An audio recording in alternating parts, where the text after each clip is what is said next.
cookies and bluebonnet. No, I enjoy the opportunity to spend the time here and have Save a Lot invite us out here to take a look at our future, and it's an exciting time for us all.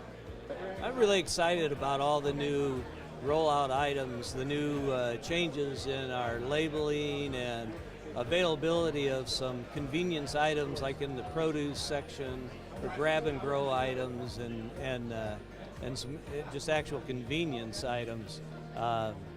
Traditionally you wouldn't think of Save-A-Lot as a location to go in and get same-day baked items, but that's an area that it looks like there's a lot of growth availability there. If we can fit it into our square footage, some of these items that are coming up really could help spur on and increase some sales.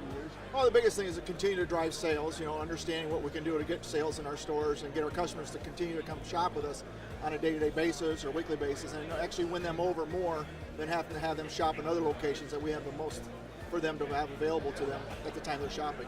For us right now, probably the biggest thing is just looking at the cost side, looking at some of the savings. We're interested in going to some of the classes where they can help us on wages and some of the expenses and stuff like that.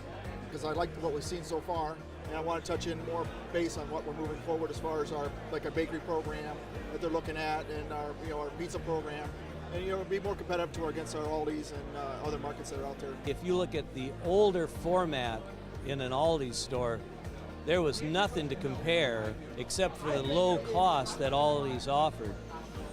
Their new formats might be better, but it's obvious with what you see in the new store environment that we won't be second class to any Aldi's in any area. I like to see our stores become more modernized. I think we hadn't had it updated in 10 years as far as paint and sign graphics, and I think we're due for a facelift.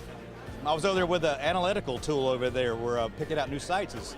That technology is awesome with the geofencing and all that. That'll help us make some good decisions as far as growing stores down the road. We're absolutely heard. As retailers, we are absolutely heard at all levels. The communication, the cooperation has been fantastic. Hey, we're excited to be here. We're excited about the changes. We're excited about the regime at Save-A-Lot and the opportunities moving forward. Again, we don't have a plan B, so we have to stick with it.